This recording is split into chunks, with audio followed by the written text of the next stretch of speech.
Hi, everybody. Thanks for joining us tonight. We have a really, really exciting program. We'll be joined by Bellevue College, both the administrators and some students who've done for the last 6 months Capstone projects that are tech for good orientated. There are 2 teams of 3 teams actually showing tonight, but we have everything from learning to snowboard down a mountain using voice commands and head gaze, as well as a really cool experience that encompasses both empathy and a first-hand experience of hiking for people with vision impairments. We will start with just a quick overview of the market of what's going on. Then we'll actually open it to Bellevue College. Then we're going to talk to both teams about what they've been doing and how, who benefits, etc. And then we'll finish with some Q&A. All right, so market news. There have been some big announcements recently. First of all, there is this Apple Vision Pro. Hopefully, have we heard of that? Yeah, we've not heard of that here. This is pretty exciting. We've had 2 clients already tell us that they need to start developing for this. Both of them actually in the tech for good space as well. So trying to get ahead of the curve is a really exciting time. The key thing about the Apple Vision Pro is that it's essentially a full computer on your face. Which sounds a bit scary, but it's actually, it really opens up the possibilities of where development is going. And of course, having the Apple brand behind it is only a good thing for everything that's going on in the industry. It is a sexy looking device, if a headset could be sexy, I guess, at least in some people's opinions. It has the best fidelity of any headset that exists, supposedly. And it has everything on it is actually built through hand tracking, so that there are no controllers. So hand tracking and eye tracking are the keys to making it work, which are things that we've actually been trying for a long time. And I know lots of people in the medical and tech for good space will benefit from this, but have been trying to do in a limited capacity so far, just purely because of the tech wasn't quite there. It looks like Apple have raised the bar, but they do so at a price of $3,500. That's a high bar in multiple aspects. So definitely one to look out for. It is being launched in January. And for anyone who doesn't know, if you're a developer, you can actually get on their emulator right now. They just opened that yesterday, I believe. So you can sign up for it. Don't know how long it takes to actually get that access, but we'll all be able to see what it's like, at least on a 2D screen. Try and imagine what it's like on a mixed reality experience. Other news out there, the Meta Quest 2, for everyone who has one of those, which I believe is by far the largest market share of any headset. Version 55 has just been announced. That has a massive performance boost of about 26%, which is huge. That is great for developers who want to really push the capabilities that have been somewhat limited by the Quest so far. However, the developers need to do some tweaks to their apps and games prior to everybody downstream really being able to benefit from those. Another thing that has been quietly announced is Meta for Business. So a new version of Meta for Business. It came out before and then dropped off. This is again great for the tech community, for the disability community and the medical community as well, in the fact that we'll be able to potentially build more experiences and distribute them much easier without having to go through the normal channels, which, as we all know, on Meta can be quite hard. The other thing to note is that because of the next announcement, they've lowered the price of it down to $299. So that is ridiculously cheap for such a good headset, and especially given all the updates they're bringing. The last news is they also announced the Meta Quest 3, which is 40% slimmer. They're selling it for $499, but it has a full color pass-through. It's going to be interesting to see what impact that has on the Meta Pro, which they only announced a few months ago, because it essentially does almost all of that stuff at a fraction of the price. Definitely, again, something that's going to be good in the tech for good community, the disabled community, and also the medical and educational areas too. So lots of exciting news. And now it's time to let's talk about the Bellevue College and hand it over to the Bellevue College team to please introduce yourselves, what it is you do here, the Capstone projects, the XR lab, and anything else you'd like to discuss. Hi, my name is Bruce Wolcott. I am faculty lead and co-manager with Ron Austin, the XR lab at Bellevue College. We're located in Bellevue, Washington. We are now connected with the e-learning department here on campus. We've been active, this is the end of our 6th year, and we began with 2 headsets and no space. And we're currently broadcasting, live streaming from the XR Lab theater, and we have several studios as well that make up a ecosystem of rooms where we work on a variety of different kinds of projects. We have classes that come in. We have events like we have tonight. We are involved with a wide variety of community engagement activities with libraries and schools. And our main focus, our goal is the exploration of XR technologies for teaching and learning. And we also want to make these technologies available to everyone so that it's not just a restricted few who have access to it, which is the reason we're in the library. So students, faculty have access to this equipment and to space to create their own projects and to be have an opportunity to experience VR in the variety of different programs that are out there. And Ron will probably have some other things to add to this, but that's my... Yeah, I'll try and keep it pretty quick. My name is Ron Austin, and I'm the digital learning manager. So I spend most of my time working with e-learning, actually, probably about 60–70% of the time. And that means that I get to be in here about 30–40% of the time, depending on the week.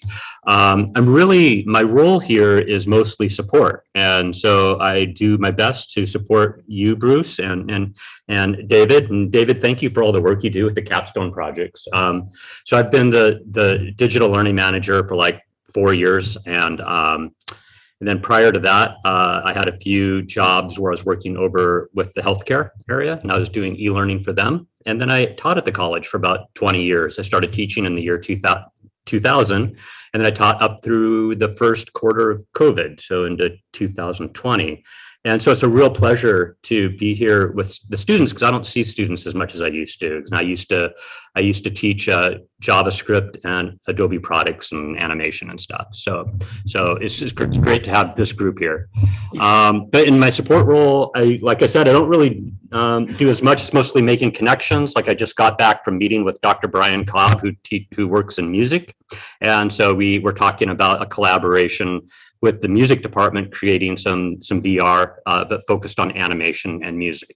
So that might be something that could branch out and be really cool. So I do a lot of that type of stuff, kind of schmoozing, and then also buy pizza.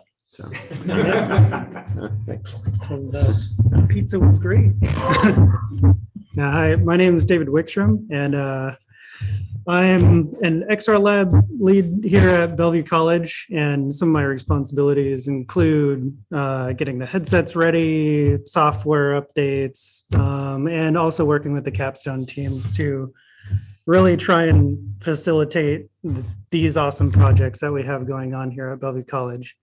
I was an ex-Air Force guy. I went through a career change, started going back to Bellevue College around 2017. Got hired on at the lab in 2019, I believe. And then I was also part of the first initial student Capstone team that went through the first virtual reality Capstone projects here at Bellevue College. And then after the Capstone projects went off, I ended up getting hired on over at MXTreality as a developer. And so I've been working a little bit in Unreal, mostly in Unity, and we create augmented reality and virtual reality solutions for various clients, anywhere from like medical, education, simulation training, all kinds of really cool stuff. So yeah, that's me. David, I'm happy to be here. David, I'm wondering if you could describe what the Capstone projects are, what's involved with that, the collaboration between Bellevue College as an institution and students getting involved with professionals. If you could mention a little bit about that, developers. Sure. So the Capstone projects are pretty interesting. We kind of take students out of their comfort zone.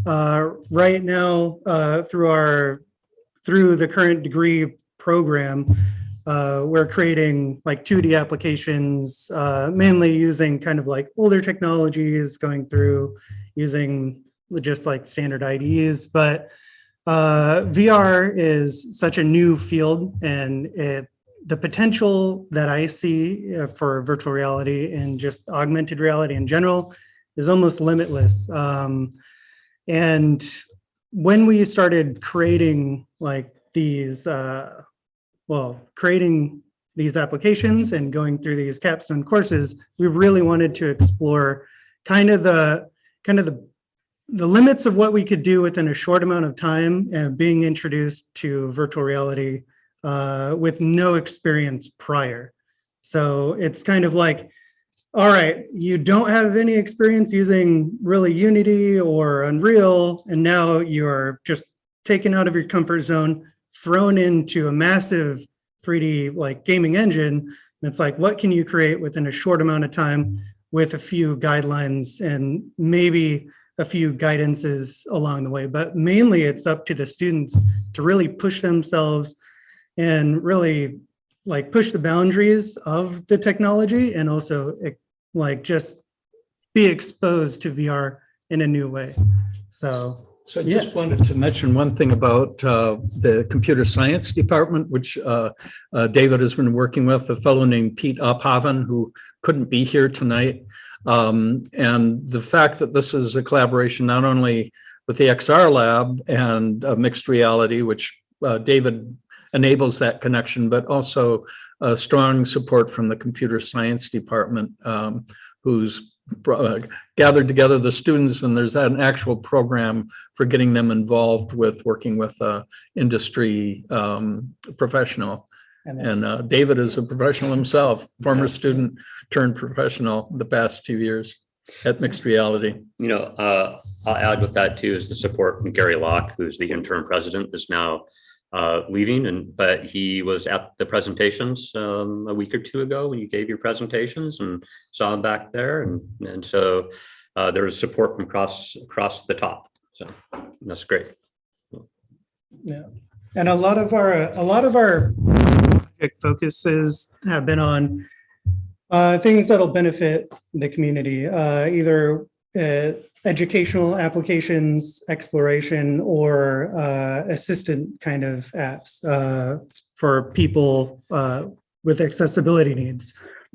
So a lot of our projects really tend to focus in on how do we make virtual reality more accessible to those who don't have access to the technology. And yeah, some of the projects that we have here today are awesome examples of what can be done with it. And yeah, I'm really proud of all of you guys. It's been awesome. So Jeff, do you want us to keep on talking or answer questions, or are we gonna? I would say if you can, let's build a bridge into introducing the first team. Good. Well, I'm gonna look to you, Dave. Okay. Well, I guess with that being said, we could introduce our first team, who created an awesome virtual reality accessible app targeted towards people who are bound to wheelchairs. So yeah, let me hand it over to these guys. Go ahead, I don't mind. We're the first team presenting today. I'm Michael LeBlanc. I'm Haley Nicolin. I'm Hugh Kim. I'm Ian Beard. We're Team Out of Control. So essentially, when we started our Capstone project, Jeff and David from Mixed Reality came with a goal, and that was to provide an accessible game for one of Jeff's friends, and his name was Tyler. Now, Tyler unfortunately had an accident back in the day that caused him to become a quadriplegic. And he was talking about how he misses a lot of his previous experiences. And so we were tasked with the challenge of making a game to experience something that he's never had before. Now, originally they gave us a lot of creative freedom, and we were kind of mulling over what would work. We started off with like a skateboarding simulator, a tightrope simulator, just something that, again, would be different than what he's experiencing right now. And when we proposed it to him, he was like, skateboarding, yes, but make it snowboarding. And we kind of blew up from there. And eventually we were able to have a really set goal on not only making a snowboarding simulator, but he was also talking about how the menus are not accessible, how he would need someone else to use a controller. And that was also going to be a big goal for us moving forward. So we were able to create a game that uses gaze controls and voice commands that also translates to the menu. I was going to say with the, a big part of this project when we first even started, one of the reasons why I was actually really passionate about starting this project is that we were talking about earlier, the accessibility. VR should be accessible to anyone. Jeff likes to say about mixed reality that VR gives us superpowers, and like being able to be given that ability to just go snowboarding or even interact with a system that other people are already working with should just be, everyone should have that power. So with the focus on making sure that the menu systems was accessible for everyone, using voice controls and gaze controls to make sure you go through everything just solid to only one person, because Tyler is a very self-sufficient person and was really annoyed when he had to have a second person set it up for him. So it's very important to us to make sure, not only for Tyler, but for everyone else who has only neck movements and their power of voice, to be able to navigate the menu, get into a game, and then be able to have a full playthrough experience just using their voice and gaze controls for navigating down the slopes left and right, and being able to say, doing tricks in the air and all that. So that was a huge passion for me of making a system that is accessible to everyone to use. I don't know if we can have I don't know if we can share our PowerPoint or anything with some of the videos that we have on there, but that would be a really good demonstration of what you can actually do in the game. It'd be cool to see if we could get that up there. But essentially, yeah, we've addressed some of the things that you can do in the game, which is navigating through the menu with either just looking at the correct buttons or using your voice to say play, for example, to get into the game, which is super convenient because after you open the app, you can pretty much do whatever you want. Yeah, so if we go down a few slides, we could go into the short demo video, which should be accessible. Yeah, right there on the right side. It might take a little bit to load in, but Do we need to hit play on that? Can we get the? Oh, I think we might use the. yeah, we may we may need to hover the mouse over it or something to get it to go anywhere. That's okay. That's okay. If we can't get the video, we can kind of walk through it. So yeah, I talked about a little bit about the menu, how you can access it through voice commands or through the gaze controls. You can get directly into the game, which starts you on the beginning of a level. And this level has multiple paths, which the user is able to choose, whichever one that they maybe haven't done before. Oh, here we go. I've opened it from the source. Oh, here we go. Can you also put sound on too? That may be a big ask. That may be a big ask. But Okay. yeah, let me move the mic over here so I can.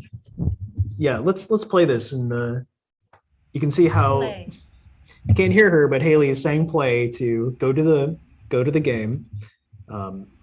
You can see here she's riding a rail, which is nice and blue, so you can see it, and she's going off of another rail, which Front slide. Yeah, she says front slide for a little front slide, Backflip. and then Backflip. does a backflip off of the V rail. Very cool.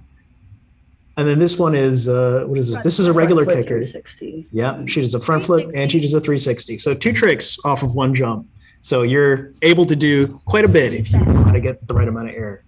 So it's kind of interesting. It's an interesting concept, and it is fun to play. So yeah. Okay, the PowerPoint, I think a few more slides that gets to one of my animations talking about this whole thing. Yeah, here we go. Oh. Okay, so the first one, because like we talked about a lot, using your head to move the player around, right? So without getting too into the nitty gritty here, the objective was basically to have like the direction the player is going basically lag behind where the player is actually looking. So that way you get sort of like a very gradual turn as you look from side to side to kind of make it feel a bit more smooth, a bit more natural. I don't know why that animation's not playing, but whatever, that's fine. You can sort of see the, oh, there it goes. There it goes. Yeah. So you can see like the red line is the way they're actually moving, the blue line is the way they're looking.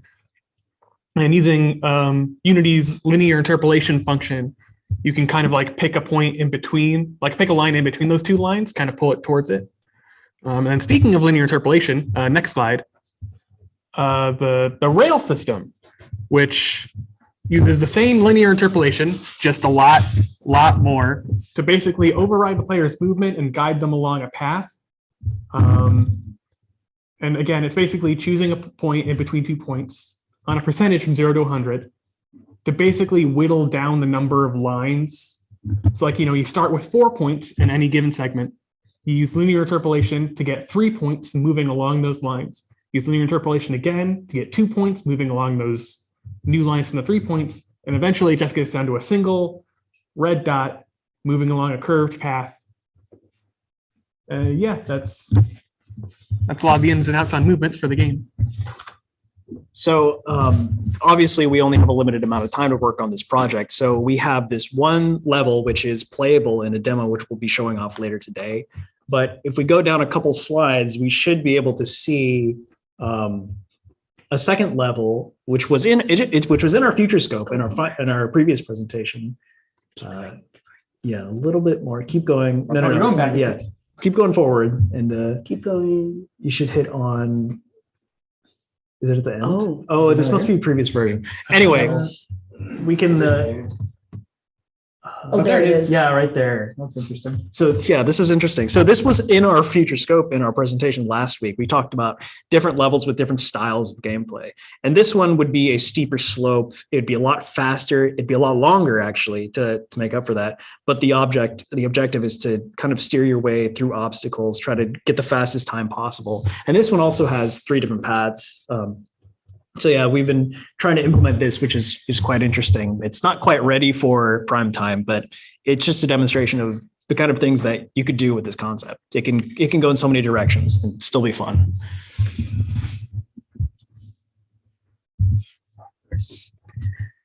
All right. So Where next, guys? Well, the one thing that I found so profound about this project is it's opening up this conversation. This is the first time that anyone's really made something that was accessible to someone that's needing voice commands and needing gaze controls over the traditional handhelds. And it's kind of expanded into our own future scope. And we're going to start spreading the word out and people are going to learn about it and try to expand on it as well. For example, we're talking about having a collaboration or a beginning where the person can be able to calibrate the gaze control based on their range of motion, right? Not everyone has the same amount of range of motion.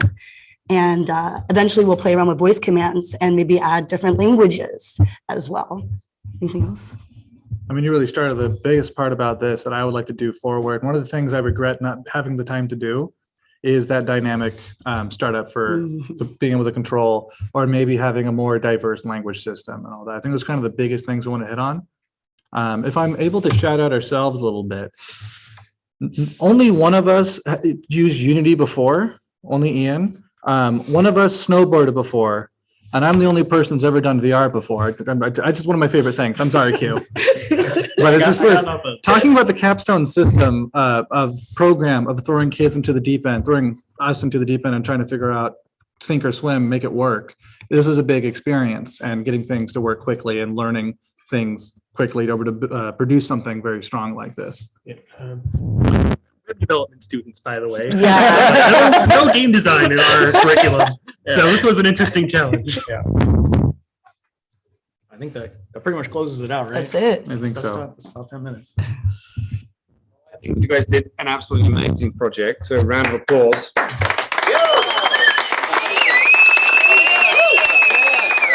We'll now cut to team 2, and then we'll come back around for Q&A after that. Team 2 are called EyeBelieve. They're comprised of Samuel, Stephanie, and Joseph, and their solution, called SightShift, is incredible. It's a 2-part journey for those with LHON's disease. The first part is an emulator that allows you to actually see what it's like to have LHON's disease. The second part is for those actually with the disease. Team 2, it's over to you. All right, so we're team 2. for the LHON journey. And I don't know, I guess I'm Joe Jennings. I'm part of their dev team. And then I'm Stephanie Murray. I'm the product owner. My name is Samuel Kamenda. I was a Scrum Master. yeah. Our project was really, we were given original task to do a medical VR application, just with some tie-in with the medical field, very broad scope, kind of like these guys. And we ended up landing on something with a personal connection. And I'll let Stephanie talk about that more. Thank you, Joe. Yes, so we sort of started racking our brains about people we knew who might be good inspiration for this project. And I happened to know someone who had recently started exhibiting symptoms of a very rare genetic disorder called Leber's hereditary optic neuropathy, or LHON for short. And it is a disorder that manifests in your late 20s and sometimes later in life in both men and women.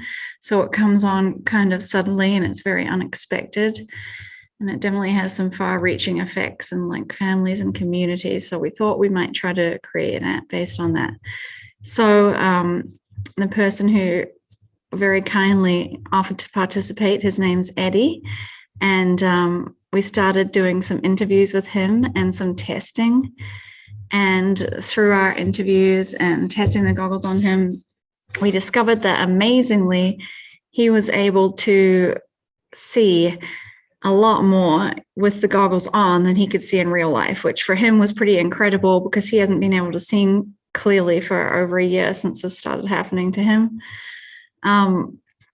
And so we decided to create a two-part application. So part one was for members of the community to be able to experience what it's like to have LHON. And I might not have mentioned yet that LHON is a disorder that progressively gets worse until your eyesight is clouded. So that is what we chose to simulate in the first part through a little bit of a mini game where you have to look after a pet dog so that people could experience what it's like to have to perform activities while with this condition. And we have a 3-day app that progresses until the condition gets worse. Then on the second part, Eddie had told us that his main thing that he misses is being able to go outdoors and being able to hike and things like that by himself, because he often trips over branches and can't really see where he's going. So we created a hiking experience where you go into the forest and collect keys so that you can advance through the game. Overall, I think the idea here was to test out what it might be like to be using VR with people who are visually impaired, which is something that is possibly quite underrepresented in the VR world. Okay, I'm going to pass it over to Sam now. I'm going to talk about what we achieved. All right, and like I said before, my name is Samuel Kamenda. I was a Scrum Master, and my biggest role in this team was in the beginning to kind of get everybody together, because none of us had used Unity before, just like the other team. And we all supposed to be web developers or working with databases and stuff like that. So I myself, I had been self-learning on a neural engine. So I was pretty happy when we were given this project, because even though it was in Unity, I was thinking to myself that it's an opportunity to finally put whatever I learned into it. And during the first 3 months of the capstone, we started learning Unity, and yeah, at the beginning it was pretty hard because it was a little bit abstract. We had to create something that was therapeutic, but like Stephanie said, she had someone that was particular in the environment that gave us a better idea on what we wanted to build. And so we decided on building these two parts that she mentioned, which is the LHON experience, and then the second one is a hike where the user is being guided by a dog. So just like Stephanie mentioned, at the very beginning, the user starts by waking up on his bed, and on the first day, there isn't any problem, just like most people, we have our normal vision. So the reason why we did that was so that we could tell the difference, get you used to picking up objects really easily, no problem. And then on the second day, you start noticing the LHON symptoms showing up, making it very difficult to do everyday activities. So as you can see on the video there, that's our main menu, having the two parts.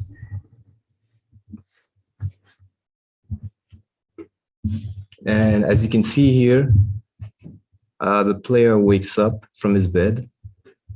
This is just the first day, no problem at all. And as they cross through the door, there's supposed to be sound, but I guess it's all right. I'll narrate through this. So there's a friend that comes through the door that's actually bringing the puppy that the player is going to have to take care of for the duration of 3 days. And the friend goes and sits down and lets the player know that they're supposed to be taking care of this puppy. Well, I did say I'd take care of it for a few days. Don't worry. I'll help you know when you need something. And so, like I mentioned, for the duration of 3 days, the player is going to have to be completing certain activities before going back to bed. And what you can see here is simply as the player tries to get back into his bedroom, unfortunately, the puppy following does something pretty naughty. And the reason why we added something like this is because my very first dog actually did the first thing. I mean, the same thing, like the first thing that they did coming to the house was doing something like that. So Also, Eddie mentioned it. yeah, so we thought it was going to be really cool. And so what the player is doing right now here is going over to his friend, which is supposed to be essentially the guide of the player, letting them know each and every single thing that they're supposed to be doing in order to complete the first day. So the kind of things that the friend tells the player is, for example, have you thought about playing fetch with the dog? Come play. Come on. And this is what the player is attempting to do right now. So there's a dog toy bone that the player is just going to throw around, and then the puppy's going to go fetch it and then bring it back. So that is the first activity. By the way, you can also do that with the ball, but for the purposes of this demonstration, this is what the player does, and they can get back into the bedroom and then proceed on to the next day.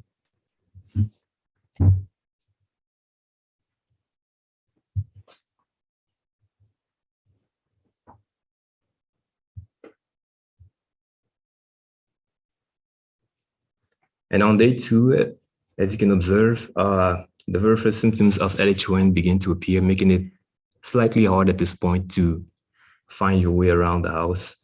And what the player is going to do right now is try to feed the puppy. And so this is what the player attempts to do, pouring some food inside of the dog bowl and then having the puppy eat.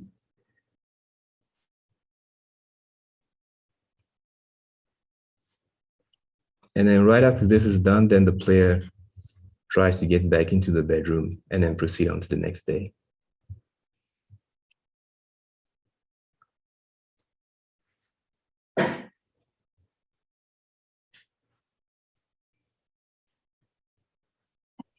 And on the third day, the puppy is supposed to be grown up, be an adult dog, but as you can observe, because of the condition, the player is not able to see the grown puppy, which simulates kind of what people having this condition can miss out on life.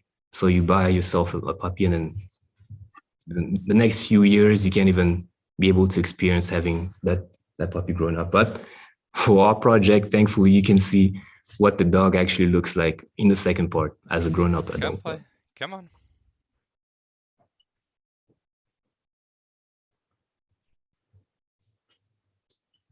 And this concludes the first part. So in the next part, which is the guided hike, as you can observe here, this is the grown puppy, now an adult dog. And the adult dog is guiding the player through this hike. Hey, look. And at some points, when the dog crosses certain areas, like for example, this one, the dog notifies the player that there's actually ants passing by, just to give the player an opportunity to actually take a look. And in this hike, you're supposed to be collecting keys in order to proceed on to the next stage. And if you're not able to collect these keys, you actually cannot proceed on the hike, in case you were thinking of cheating.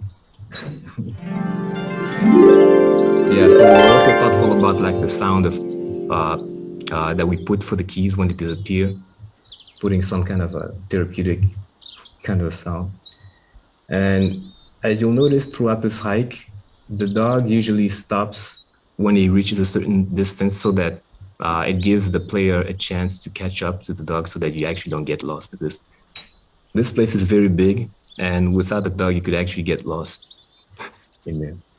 And so the goal of this hike is to allow the player to reach a waterfall. And this is the reason why you have to follow the dog and collect the keys. And this is the second key. There are actually 3 keys.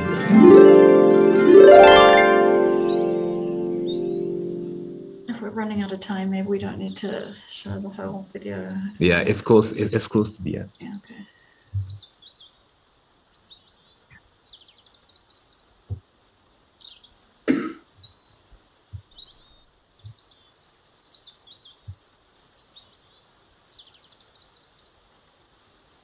So this is the location for the 3rd key. And right after collecting this key now, the grown dog is going to be leading the player over to the waterfall.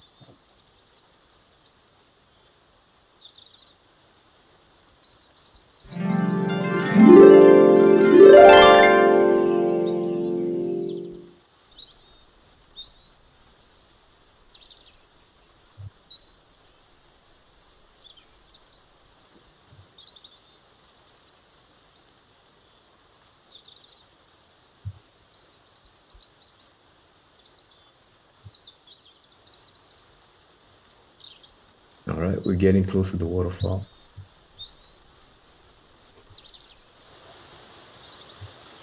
Yep, and as you can see, the dog has successfully led the player to the waterfall. And just to hit back again, the reason why we decided to have this kind of environment was specifically for Eddie, because he was mentioning how when we actually asked him what was the most therapeutic thing for him, he mentioned a waterfall and also the fact that he wanted to be hiking, so that this is the reason why we particularly chose this environment. And this concludes the demonstration. Yeah, thank you for being patient.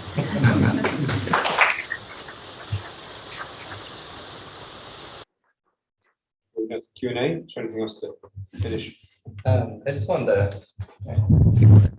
Just the one other thing with this project is, one thing for kind of the future scope was we really like the idea that, you know, the eyesight limitations in the first part of the app are filters, and those could potentially be swapped out for other filters, for other conditions, for other things that really, it could become a platform to demonstrate just different types of visual impairments that people go through. And that was one thing that we're excited for as a future kind of possibility. Mm-hmm. Yeah. Absolutely.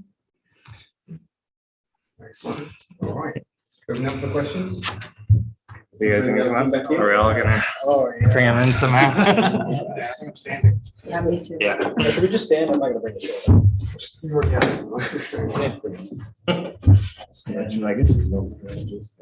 Are we all going to stand? It'll be easier. Actually, I don't want to stand here because of the light.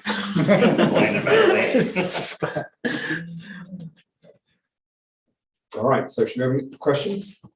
I've got a question. Oh, So you have to control. that's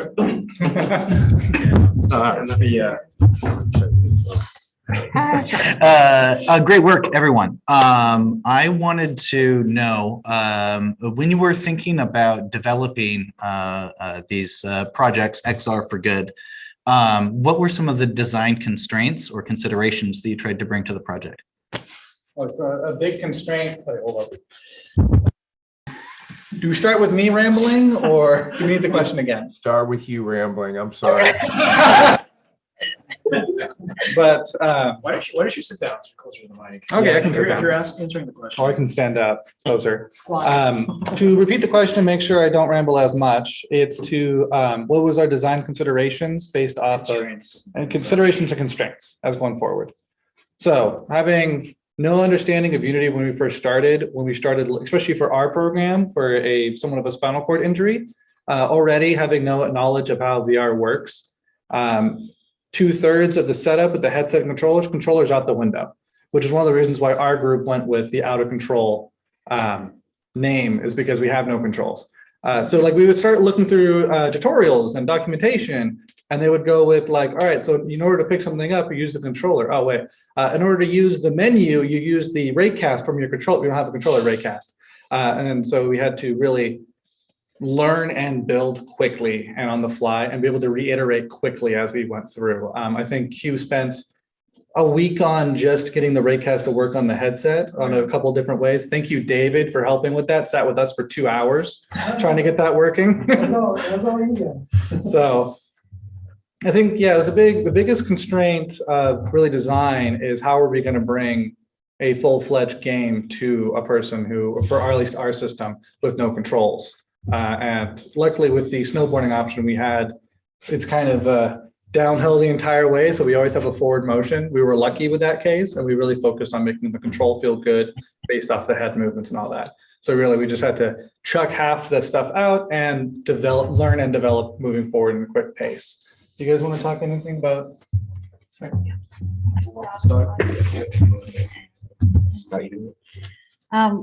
So it's a little similar to what Michael said, in that we hadn't done VR before, and then also developing for the Quest didn't quite always work as we wanted. But the main design constraint that we have with ours is that we couldn't use text to direct the user to what we wanted them to do, because even though Eddie could see a lot more clearly with the VR device on, he still couldn't read small writing or anything like that.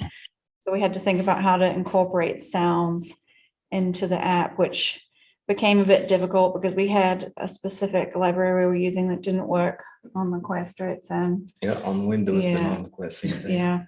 So, same with them. And so he was able to read really large text. So for the menu, we used really large and very bright images so that it was clearly discernible. I think that's all I can think of, unless you have something you want to add, Sam. Yeah, I think for me, I mean, there's a lot of things like maybe just learning it all, but specifically the things that took time for me was learning the navigation system, because I've already learned how to do that in Unreal Engine, but there were some different ways that you had to go about it using Unity. So I was dabbling into using third parties for example, in order to generate navigation, except for the first scene, where the first scene could be layered completely with a navigation mesh. But when it came to the second scene, particularly, we had to lay out a certain path for the dog to be following. And that was something that I can just say that I'm glad that we actually overcame that. Yeah. And yeah, I think that was pretty much it for us, apart from some other rendering things which are actually advanced for us. But yeah, we really did learn a lot of things, and also again, thanks to David. Yeah. So yeah, that was really good. Thank you. All right, I got a cool question. Did you guys manage to do any competitive comparisons of similar disability games or apps out there for what you have? Comparisons. What do you mean by that? Oh, so we're able to do any competitive comparisons and like try to judge our game based off of other games out there? There really aren't any. That's kind of the big thing, especially like navigating a menu. There really isn't accessibility for that kind of system. Oh, well, I was just gonna piggy off that. Even when we were trying to get voice commands to work and we were asking David for help, he was kind of like, I think I know someone that knows how to do that. And even the stuff that I've seen online, it's someone that's making like a fan-made game with using voice commands. And starting off with that, but going back to how that's a constraint, it just goes to show that people haven't invested in this at all. If I can interject again, sorry. Since it might cut out there with when I was talking about the word libraries, we started off making our voice commands to use in the Windows library. We were supposed to be developing an Oculus. I made a mistake with that. But the Windows library is just, you just give it a word to run with, and then you just treat it like a trigger, like you would a button press or something. So like a lot of the tutorials were talking about firing a cannon. You go fire and the cannon fires. It's very simple stuff. When I had to refactor the whole program to work with Oculus and the meta system, the quickest and first thing you'll find is the voice SDK for the Wit AI to help run all that stuff. And Wit AI is a chat bot. It wants to look for sentences, which is kind of frustrating when all we need is one word: front flip, back flip, 360. And it goes like, yeah, and so we're just kind of like frustrated by that front and wish there was more availability for simple voice commands we're working with. If there's something, one more thing I want to do in future scope is kind of develop our own, use the microphone itself and tighten our span. Yeah, the thing about Wit AI is one part of it is that it always needs to be connected to the internet in order for it to do anything, because the entire functionality is on the web, which is interesting, but it also introduces more lag time. And that's something you really want to minimize when it comes to something like voice commands. You want instant feedback, or at least as instant as possible. So yeah, that is something interesting about that. Yeah. And then on the side, when it comes to even beginning to compare games, I mean, I don't know, because even before comparing the LHON experience, just getting to know the condition itself, I remember that when we're trying to even get an idea of what the vision could look like, we had maybe just 1 or 2 images that we got online, and we're pretty sure that that really can't be the same thing that Eddie's experiencing. So that's why we had a lot of back and forth. Stephanie had helped a lot on that, doing a lot of back and forth in order to go to Eddie. And then. But yes, that is true. And I think getting back to the question that Jeff asked, if we were able to find any other apps just like ours, the answer is no. We did look, and it doesn't seem like anyone's thought of this yet. I mean, I'm sure they might have, but as far as finding that information online, we weren't able to compare our app with any others that we could find. Yeah, there are some things that will mimic specific eye conditions, but the main thing we wanted to do was pair that with activities. So you actually had to experience the condition while trying to live kind of a normal life, and that we didn't find.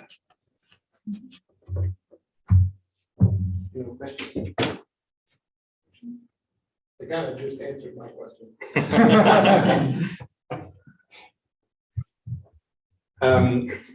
So you started touching on it earlier, Stephanie, but I don't need to be there. We can just put it in later. Can you talk about the extended potential use cases even for what you've done for both teams, right?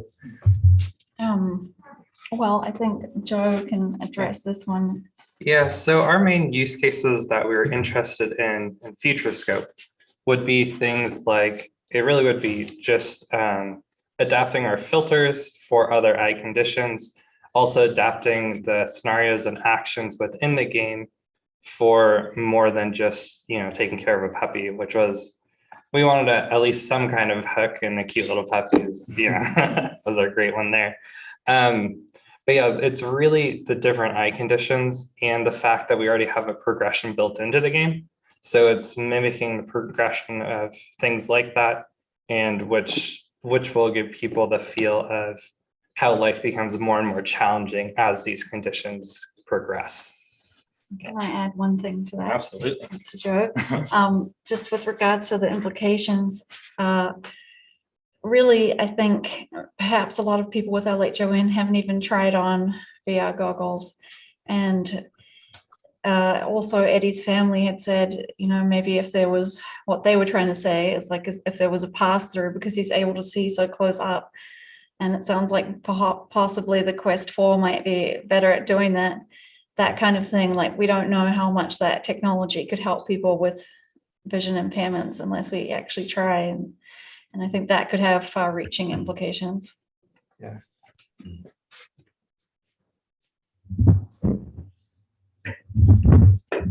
So there, I think there is like there's a significant market in games that can control with very little user input in terms of hand, and only relying on voice and head movement. I think there's a significant market share, not only in not only for people with disabilities, but a lot of people who don't want to deal with, the inconvenience of the VR setup just in general. It's kind of a huge obstacle for at least some people, I would guess. I mean, for me, when I was testing, it was pretty inconvenient, I had to say. But getting more people into the space is pretty valuable. And it's kind of like it is kind of like a test bed, for features. Like the gaze-based menu controls aren't a new thing, but when you put that out there, you can encourage other people to follow up and do the same thing and make it better and make it more convenient. So that is one way where this could kind of, this kind of development would influence the future of VR applications. I hope, there are more and better implementations of, especially voice commands. Lagless voice commands would be so huge for everyone. I think not even just VR games, for all games. That would be awesome. Or just in general. That's one really, really important thing for I guess just software in general. It'd be really cool. And we talked about it earlier in the beginning of the presentation with Jeff pointing out the Apple Vision Pro, if it said that about Vision Pro, having eye tracking and already having no controllers. One of the things we first started, since we didn't have a lot of experience with VR, was like, all right, let's try eye tracking for our menu controls and everything. Something very like hands off, literally, and just like you can look at it and it just goes. Of course, all the headsets we have access to didn't have access to eye tracking. And if that becomes more mainstream, if not having controls becomes more mainstream, then our systems we're working on now will also become more mainstream. And that's kind of what we're trying to push forward. Excellent. Anyone? Good? All right.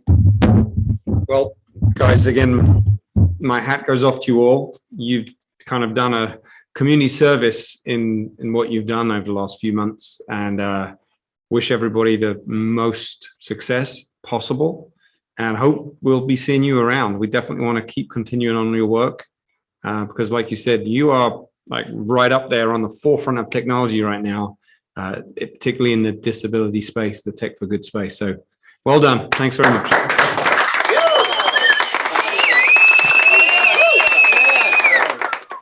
Randy.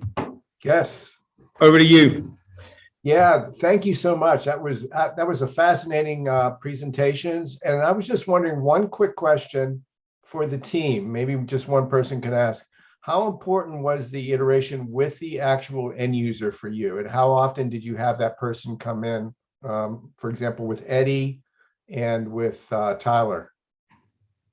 We did do regular testing with Eddie just to see how it was working for him and if he was even going to be able to operate the app. So I guess it was probably bi-weekly, sometimes a little longer. I would go and visit him and take him the device and get his feedback and hear what he had to say about it. Great, thank you. So unfortunately, we weren't able to meet with Tyler as much as we would like. When we were originally testing it, we felt like we could do it at home and we wanted him to come and have a more polished experience. And at the time when we were able to, due to unforeseen circumstances, he was unable to test it out. But we're hoping that sometime in the future we can connect with him again and have him test it out, maybe even with the stage 2. Great. And Jeff, I do have a question for you. So many of these projects are so fascinating and so well conceived. How the problem is taking this the next step.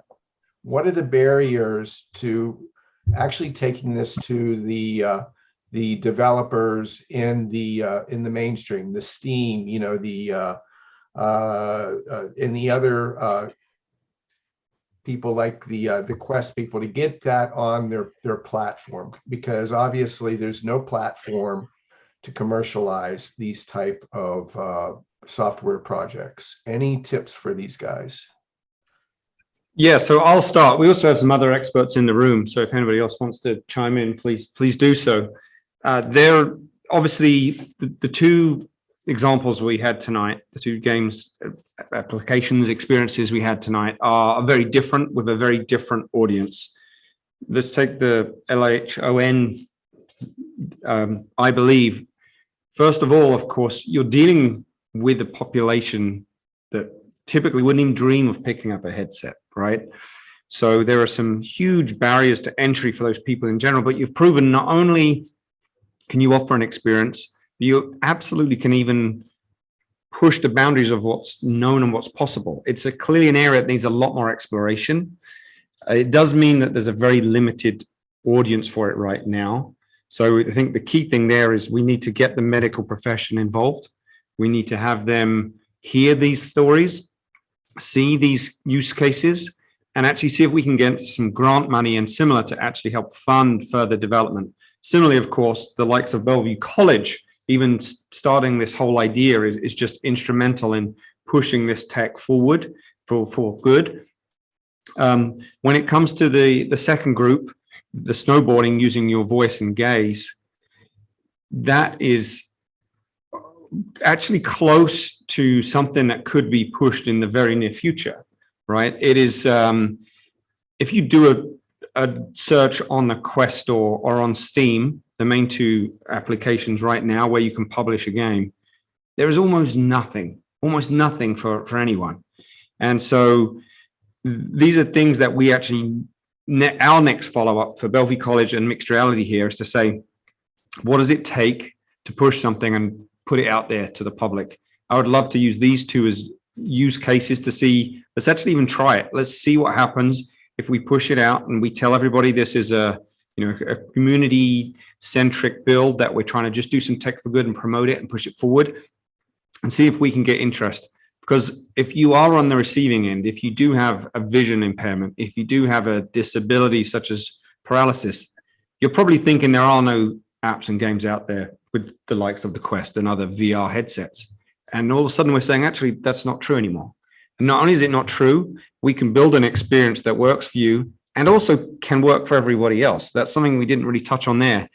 When I had these experiences of these games that these guys have created and these apps, right, I enjoyed them too. It is, these things are, they have a particular area of focus group, but they actually can be pleasurable to everyone. So the short answer to that is we don't know the full answer because it's just, this is a first almost, but we will explore it and we'll come back with some updates. Anybody else got anything else to add on that? All right. I've been quiet the whole night. I've been just listening. I've been here. This is great what you've done with this school. Thank you. Yeah, I mean, we do nothing at mixed reality. It's the students that come out of nowhere, right? In the fact that most of them had not tried VR, they'd not done game development, and they hadn't worked much in the tech for good area. And all of a sudden you've put all these three things together and produce something that can really make a difference in people's lives. Yeah, I want to share this with with some other schools that I've been working with too. I think it's something that can spread. And that's a good point too, Rick. One of the things that we've always wanted to do, we say we build bridges, right, and build connections. And while we're doing this with Bellevue College, there's absolutely nothing stopping us, and us including Bellevue College and working with other colleges around the country, because if we get lots of students from all over the country, all the world, actually creating these things together, just imagine what would be possible. Yeah, I was wondering if I could just say something related to that.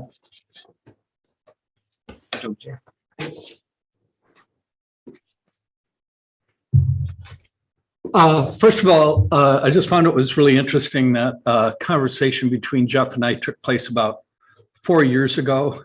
We were trying to figure out how can we bridge this gap between an academic institution and a commercial production company, where the cultures are very different in so many ways. But I really think I just have to give a lot of credit to Jeff, first of all, for his commitment to VR for good, or tech for good, because it's a whole area that really needs exploration. And the idea that was expressed a little bit earlier that these are augmentation, intelligence enhancement technologies that are good for everybody, right? Whether you have a disability or not, it expands the reach of our abilities. And so, Jeff, I want to thank you for pulling this whole thing together tonight. This was your idea, and I thought it was a fabulous one. And this continuing effort to bridge two cultures that should be working hand in hand with each other. And I've been very happy with the projects students have come up with, and the fact that Paolo is here, another generous developer who've given, both of you have given time to students to help increase their skills in this area. So that's what I wanted to say. I appreciate this event tonight, and you're proposing it and are carrying it off with you. That was great.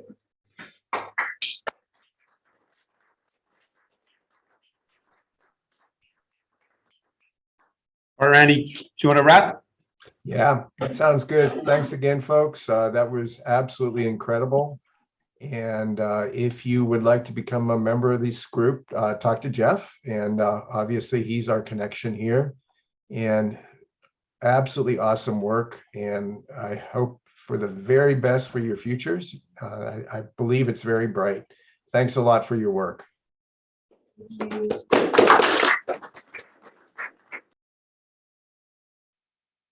It's with great sadness that Tyler Schrenk never got to try out the final experience.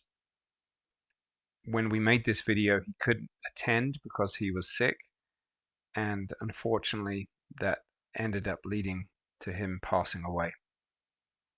Tyler, you are forever an inspiration, and we will do whatever we can to make sure you are remembered for the amazing person that you are.